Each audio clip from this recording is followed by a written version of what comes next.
Kalian minggu presentasi ke depan. Ya, Itu presentasi nonton bukti.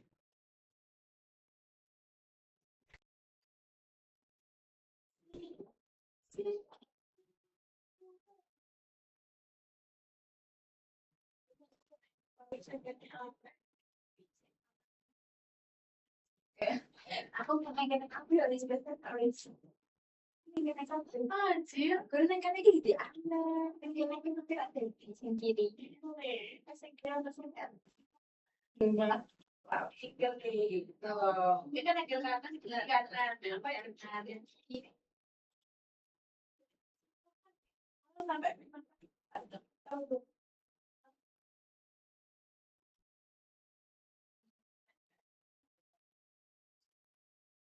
kayak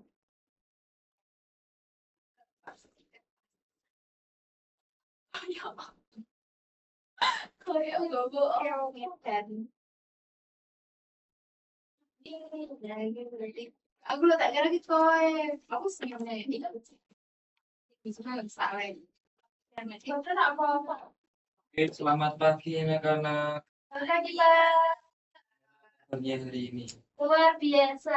Tetap Semangat ya. Yes, yes. Kayaknya belum pada sarapan kayaknya ya. Udah Pak. Kita Masa? belum. Ya Pak. Ya Pak. Mau ditraktir ya Pak? Enggak. Ya. Tanya dulu Pak. Sebelum mengawali pembelajaran pada pagi hari ini, kita absen dulu ya. Siapa yang hari ini nggak berangkat? Ayo, pasti artikan mungkin. Aku dengan saya jadi loh Pak. Oh, saya nggak kelihatan soalnya tadi. Gimana? Siapa lagi tadi? Enggak. Sama Ayu. Ayu. Ya Ayu. Kemarin kemana itu Ayux tuh? Iya, Pak. Iya. Punya Mega itu Pak. The bestinya.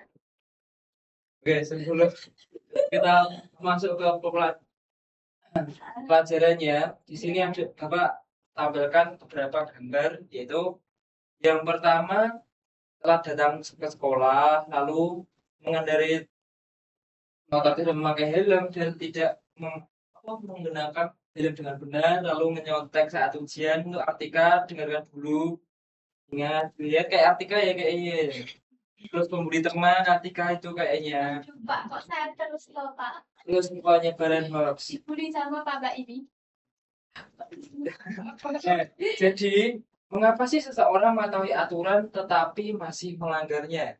Ya bisa dijawab mungkin. Karena sudah menjadi kebiasaannya jadi waktu. Yang lain. Gimana? Artika itu jangan handphone mulu deh. Sama Lisa itu mau saya buang atau gimana itu? Ini iPhone 17 ya Pak. Mau diganti ya Pak yang 17. Kalau dibuang diganti apa? Iya. Terus, pertanyaannya, apa akibat jika masyarakat tidak menaati hukum? Akibatnya apa ya? Jika masyarakat yang lain, artikan diem mulu dari tadi. Apa akibat jika masyarakat tidak menaati hukum? Berantakan. Berantakan Jadi kita akan belajar tentang menumbuhkan kesadaran hukum dan perilaku taat hukum. Nah, sebelum kita masuk ke dalam materi secara spesifik, kita akan membaca dulu tujuan pembelajarannya. Yaitu yang pertama, menganalisis faktor penyebab pelanggaran hukum. Lalu yang kedua, menjelaskan arti kesadaran hukum dan pentingnya hukum. Lalu yang ketiga, merumuskan cara menumbuhkan perilaku taat hukum. Lalu yang terakhir, menyajikan contoh perilaku taat hukum di rumah, sekolah, masyarakat, dan media sosial. Oke. Pengertian kesadaran hukum. Ayo dibaca dulu artikel. Ya, dari tadi kan saknya diam. Adalah sikap seorang untuk mengetahui, memahami, menghargai, dan mengerti hukum yang berlaku tanpa paksaan. Seorang yang memiliki kesadaran hukum akan menaati aturan karena sadar bahwa hukum untuk menjaga ketertiban, keamanan, dan keadilan. Jadi apakah kalian sudah sadar akan pentingnya itu hukum? Mungkin kalian mungkin sudah secara Bisa kok, Pak. Sudah garis. Sikat. Baru peluk. lanjut ke mengapa sih hukum itu penting? Hukum memiliki peran penting dalam kehidupan bermasyarakat, yaitu menjaga ketertiban dalam kehidupan bersama, lalu memberikan rasa aman kepada masyarakat, melindungi hak dan kewajiban warga negara, lalu yang keempat mencegah konflik dan perselisihan, dan yang terakhir mewujudkan kehidupan sosial. Sorry ya. Jadi kalian berarti memperhatikan materi Iya dong, Bapak Pak. ini ya. Siapa dulu? Menurut Sujono Sukanto, ada 4 indikator kesadaran hukum, yaitu yang pertama pengetahuan hukum, di mana seseorang mengetahui adanya aturan yang berlaku. Lalu yang kedua pemahaman hukum, seseorang mengetahui adanya aturan yang berlaku. Lalu yang ketiga sikap hukum, di mana seseorang menghargai hukum dan memandang hukum itu penting. Lalu yang terakhir perilaku hukum, seseorang melaksanakan aturan dalam kehidupan sehari-hari. Oke. Lanjut ke faktor-faktor penyebab pelanggaran hukum. Mungkin bisa dibacakan oleh Bega mungkin. Yang pertama, kurangnya pengetahuan tentang hukum, lalu pengaruh lingkungan atau pergaulan yang buruk, tekanan teman sebaya, lemah pengawasan keluarga dan sekolah, rendahnya disiplin diri, kurangnya keteladanan dari lingkungan sekitar. Thank you, Megan. Oke. Lalu untuk contoh pelanggaran hukum yang dilakukan oleh kalangan remaja, yaitu di mana yang pertama tawuran antar pelajar, lalu bullying atau perundungan. Itu dilihat dulu Artika, soalnya kan Artika suka membuli ya kayaknya. Terus konteks saat ujian kayaknya juga ya. Pak, saya belum semua. Terus balap liar di jalan raya. Saya bisa naik motor, Pak. Ya kan bukan Artika, berarti merasa berarti. Berarti Artika merasa balapan di jalan raya. Artika balapan. Apa yang gue lakukan, Pak? Artika racing ya. Oke, langsung ke vandalisme, lalu yang terakhir menyebarkan hoax di medsos. Oke, dampak pelanggaran hukum. Apa saja sih yang dampaknya yang dirasakan oleh pelaku maupun korban? Yang pertama yaitu merugikan diri sendiri, yaitu si pelaku. Lalu yang kedua merugikan orang lain, yaitu si korbannya sendiri maupun keluarga dari korbannya. Lalu yang ketiga menimbulkan rasa tidak aman bagi si pelaku maupun si korban. Lalu yang keempat mendapatkan sanksi maupun jeruji. Lalu yang kelima merusak masa depan, yaitu si pelaku maupun si korban. Mungkin adanya kasus pemerkosaan, mungkin ya bisa merusak masa depan si korban. Lalu yang keenam menurunkan ketertiban. Gimana sih menumbuhkan kesadaran hukum?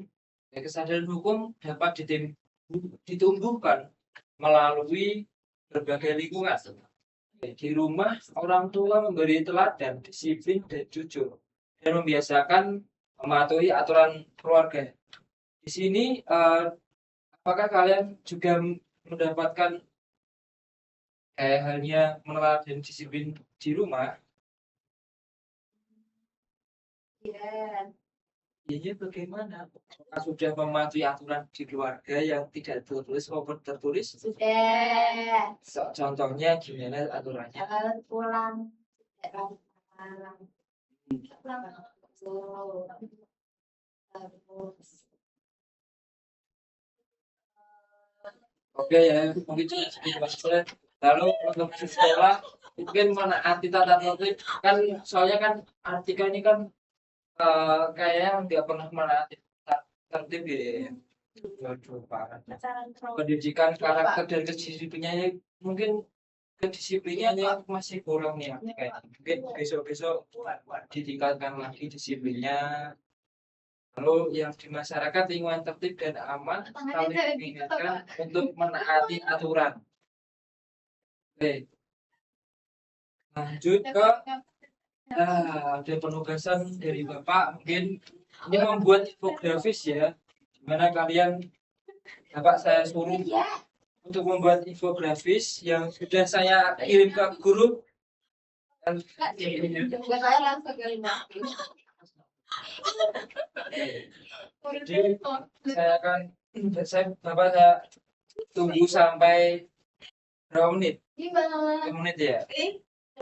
Infografisnya kita buat manual, Pak. Kalau Canva nanti kirim ke Bapak ya.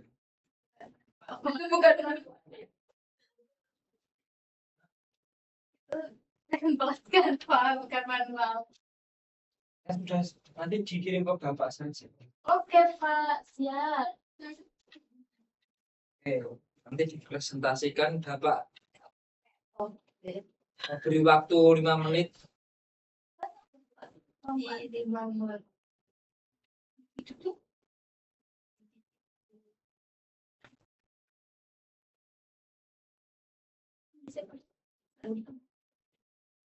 Apa?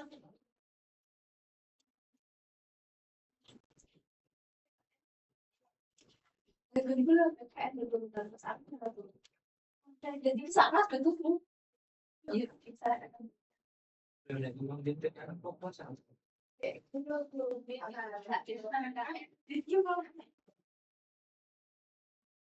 Oke, mungkin sudah cukup ya waktunya ya. Mungkin yang pertama yang mau presentasi siapa dulu? Kita.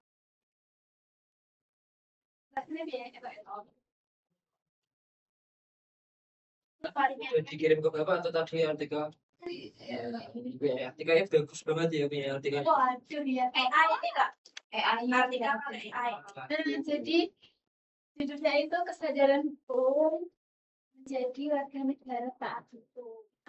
Dan di sini ada pengertian kesadaran hukum itu apa, lalu ada 4 indikator dari Swiss Journal Swiss Natal aja. Kalau tadi yang pertama itu pengetahuan hukum, itu mengetahui adanya aturan atau hukum yang berlaku, contohnya itu mengetahui tentang sekolah.